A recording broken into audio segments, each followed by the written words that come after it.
Hello friends, हम कर रहे थे फासिज्म एंड नाजीज़म। हमने फासिज्म एंड नाजीज़म के दोनों कॉन्सेप्ट को डिटेल में किया एंड आज हम करेंगे कंपैरिजन बिटवीन फासिज्म एंड नाजीज़म। इनमें क्या सिमिलैरिटीज़ हैं, क्या डिससिमिलैरिटीज़ हैं। पहले हम करते हैं सिमिलैरिटीज़ बिटवीन फासिज्म एंड नाजीज़म। तो ये दोनों एक पॉलिटिकल आइडियोलॉजी थी, एक ऐसी आइडियोलॉजी जिसमें अपने देश को महान बनाने के लिए फर्स्ट वर्ल्ड वॉर में जो भी नुकसान हुआ था उसको रिकवर करने के लिए, अपनी ग्लोरी को रिवाइव करने के लिए ये आइडियोलॉजी है जन्म लेती है। तो पहले इसमें क्या होता है, डिक्टेटरशिप रेजिम। तो इसमें जो मुसोलिनी थे या फिर हिटलर थे, ये दोनों ही डिक्टेटरशिप टोटलिटेरियन स्टेट है इसको इस्टेब्लिश कर देते हैं। जो डेमोक्रेसी में बिलीव नहीं करते हैं, ये कहते हैं अगर हम अपने देश को महान बनाना चाहते हैं इसके लिए सभी पावर एक लीडर के पास ही होनी चाहिए और इसके अगेंस्ट कोई भी नहीं होना चाहिए। जो भी ऑर्डर एक लीडर देता है वो हर एक पर्सन को उसी को फॉलो करना चाहिए। तो इनका जो ओरिजिन होता है सेम 20th सेंचुरी में होता है। जो फासिज्म है जब फर्स्ट वर्ल्ड वॉर ख़त्म होती है उसके बाद 1922 है मुसोलिनी ही सत्ता में आ जाते हैं, जबकि हिटलर हैं नाजीज़म में वो क्या करते हैं 1919 में फर्स्ट वर्ल्ड वॉर के बाद पॉलिटिकल पार्टी को ज्वाइन करते हैं एंड आफ्टर दैट वो पावर में आते हैं इन 1932। अपनी पार्टी को वो बहुत स्ट्रॉन्ग बनाते हैं। इस तरह इनका ओरिजिन फर्स्ट वर्ल्ड वॉर में होता है और दोनों का खात्मा है एंड भी 1945 में हो जाता है जब सेकेंड वर्ल्ड वॉर ख़त्म होती है। तो जे सरेंडर कर देते हैं, मुसोलिनी की डेथ हो जाती है, हिटलर की डेथ हो जाती है, तो हिटलर सुसाइड कर लेते हैं। तो उसके बाद ही नाजीज़म है, फासिज्म है, वो ख़त्म हो जाता है। After that reject the ideology of liberalism, democracy and communism. Hitler and Mussolini दोनों ही लिबरलिज्म की पॉलिसी जिनको वेस्टर्न कंट्रीज अडॉप्ट करी थी, जो लिबरलिज्म के अगेंस्ट थे, डेमोक्रेसी के एंड जो रशिया में कम्युनिज्म स्प्रेड हो रहा था उसके भी अगेंस्ट थे। तो जो सोशलिज्म, कम्युनिज्म, जैसे लिबरलिज्म, डेमोक्रेसी इन सब के ही एंटी थे। Next is element of nationalism, जो टॉप प्रायोरिटी पर था, जे अपने देश के लिए ही काम कर रहे थे। जे कहते थे हमारा देश ही सबसे ज़्यादा महान है, नेशनलिज्म की फीलिंग थी, तो जे नेशन के लिए कुछ भी कर सकते हैं। तो फासिज्म में तो ये कहा गया था कि अगर हम चाहते हैं हमारा नेशन है वो सुप्रीम हो तो इंडिविजुअल की कोई वैल्यू नहीं है, नेशन सबसे सुप्रीम होता है। तो इंडिविजुअल सिर्फ उसके लिए ही जन्म लेता है, उसके लिए ही काम करता है, इसीलिए सिविल लिबर्टीज़ का कोई मीनिंग ही नहीं होता है।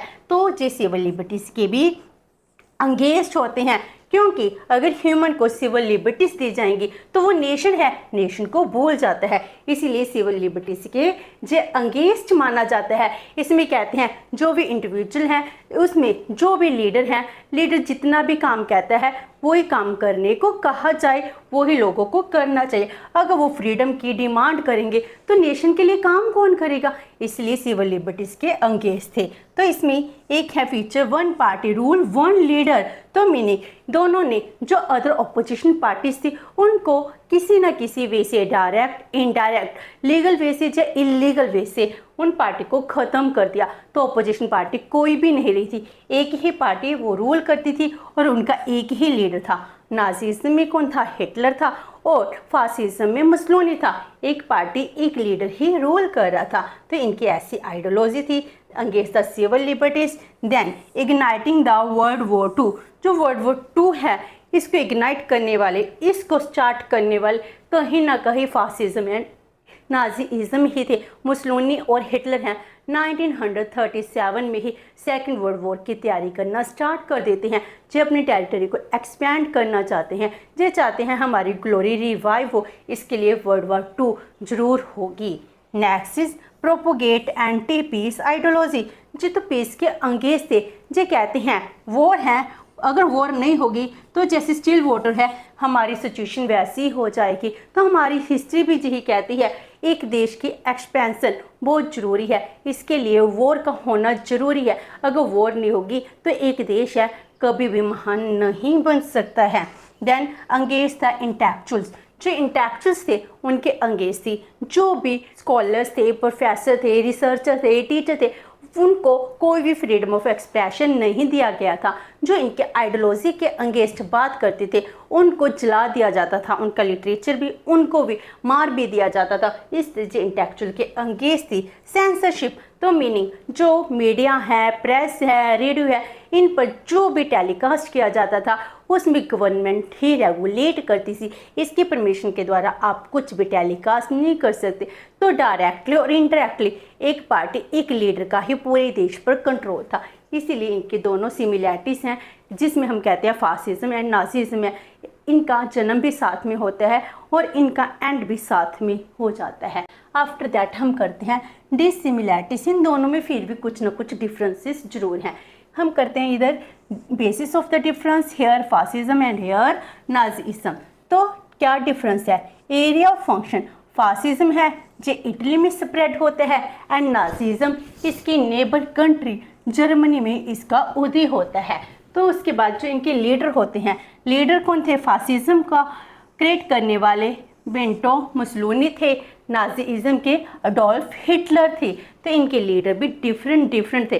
तो जब हम टोटलिटेरियन कहते हैं, टोटलिटेरियन में 3 मेन हम टाइप्स कहते हैं, जिसमें एक फासिज्म आता है, दूसरा नाजीइज्म आता है, थर्ड कम्युनिज्म आता है। तो कम्युनिज्म में कहीं ना कहीं वो एक तरह से टोटलिटेरियनिज्म है, इसको ही इस्टेब्लिश किया गया था। Then this word stands for, अगर हम फासिज्म वर्ड कहाँ से आया है? तो फासिज्म फासिको से बना है। फासिको को मीनिंग क्या होता है? बंडल ऑफ स्टिक्स, जो किसका सिंबल है? Symbol of power in ancient Rome. तो इसमें क्या कहा गया कि जो रोम का पुराना कल्चर है, जो यूनिटी को रिप्रेजेंट करता है, उसी को फैसिको कहते हैं। उसी से ही फासिज्म है, फासिज्म का जन्म होता है। तो ये क्या कहते थे? पूरे देश को यूनाइट कर हमने जो भी हमारे साथ अगेंस्ट अन्याय हुआ है, हम इसका बदला लेना चाहते हैं, हम अपनी ग्लोरी को रिवाइव करना चाहते हैं। तो फैसिको फासिज्म इसी चीज़ को रिप्रेजेंट करता है। लेकिन नाजिज्म का जन्म एक पॉलिटिकल पार्टी की नेम से होता है, जिसका नाम था nationalist socialist German workers party. अगर हम इसको जर्मन में ट्रांसलेट करते हैं तो सोशलिस्ट के नाम से, इनकी नेम से बन जाता है नाजी। तो 2 वर्ड इसके और 2 वर्ड इससे, जिससे बनकर 2 लेटर से एक नाजी वर्ड जन्म लेता है। तो नाजिज्म एक पॉलिटिकल पार्टी को रिप्रेजेंट करता है, लेकिन फासिज्म जो इटली है, इटली की यूनिटी को रिप्रेजेंट करता है। देन बेसिक कॉन्सेप्ट फासिज्म में एक्सट्रीम नेशनलिज्म था। वो हीगल के कॉन्सेप्ट नेशनलिज्म को बहुत ज़्यादा इंपॉर्टेंस दे रहे थे। तो सब कुछ नेशन ही है, नेशन इज सुप्रीम है, नेशन ओमनीपोटेंट है, नेशन के ऊपर कुछ भी नहीं है। लेकिन नाजीइज्म में रेसियल सुपीरियरिटी है। इस कॉन्सेप्ट को कहा जाता है आर्यन है, मीन्स आर्या लोग, जिसमें जर्मनी वाइट जर्मन है वही सबसे सुपीरियर है। जिस जियो के अंगेज था, एक तरह से जब हम नाजिज्म को करते हैं इसमें रेसिज्म को ही पढ़ते हैं। After that social class system. Social class system कि एक क्लास है वो दूसरी क्लास में कन्वर्ट हो सकती है जो नहीं हो सकती। सोशल मोबिलिटी अलाउ है जो नहीं है। तो फासिज्म में रिकग्नाइज करते थे क्लास सिस्टम। वो कहते थे इसमें जितने भी लोग हैं वो एक नेशन के अंडर काम करते हैं। लेकिन नाजिज्म में कोई भी सोशल मोबिलिटी है वो अलाउ नहीं की गई थी। ये कहते हैं सबसे पहले जितने भी ज्यू हैं इनको ख़त्म करना होगा। जब ज्यूज का एंड हो जाएगा उसके बाद ही एक देश है वो देश क्रिएट किया जा सकता है। देन जेनोसाइड, जिसमें लाखों लोगों को मार दिया जाता है। तो फासिज्म में बहुत कम होता है। पहले तो जियो के फेवर में थे, इसमें इतना ज़्यादा जेनोसाइड नहीं हुआ है। लेकिन हिटलर की पॉलिसी के बाद 1942 से होलोकॉस्ट है वो स्टार्ट होता है। तो इसमें लेटेस्ट स्टेज में जेनोसाइड होता है। लेकिन नाजिज्म जब पावर में आता है साथ में ही उसने क्या कर दिया, जेनोसाइड है स्टार्ट कर दिया, जिसमें 6 मिलियन जीव को कंसंट्रेशन कैंप में मार दिया जाता है। 60 लाख जीव हैं इनकी डेथ हो जाती है। देन टेरिटरी एक्सपेंशन पॉलिसी, जो टेरिटरी को एक्सपेंड करना चाहते थे जो नहीं, फासिज्म चाहता था मोर एंड मोर टेरिटरी को एक्वायर करना। अगर हमारे पास ज़्यादा से ज़्यादा टेरिटरी होगी तभी जो इटली है महान बन पाएगा।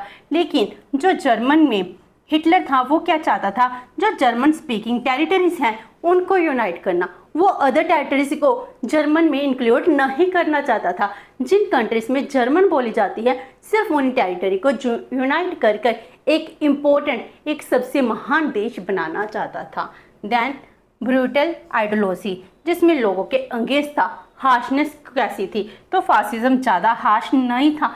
फासिज्म में क्या था, नेशनलिज्म की फीलिंग को क्रिएट किया जाता था। इसमें करप्शन ज़्यादा थी, लेकिन इसमें ब्रुटैलिटी नहीं थी जैसे नाजिज्म थी, जिसमें 6 मिलियन लोगों को मार दिया जाता है। कंसंट्रेशन कैंप में जियो को मार दिया। अगर कोई नाजिज्म के अगेंस्ट कुछ कहते हैं उसको मार दिया जाता था, तो वो अपने अगेंस्ट एक भी वर्ड को नहीं सुन पा रहे थे। इस तरह जो बहुत ज़्यादा ब्रुटाइल था। देन इनका बिलीफ क्या था, जी बिलीव करते थे एक ऑर्गेनिक स्टेट में, स्टेट ही सब कुछ है, स्टेट के लिए ही सब कुछ होना चाहिए, तो एक ऑर्गेनिक प्योर स्टेट बनाना चाहते थे।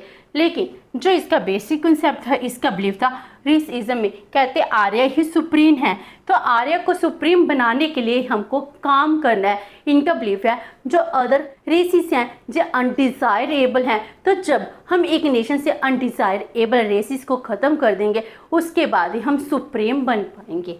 एंड लास्ट में पैरा मिलिट्री फोर्स, इन सब की अपनी अपनी पैरा मिलिट्री आर्मी फोर्स थी जो मसलोनी के लिए भी काम करती थी एंड हिटलर के लिए भी काम करती थी।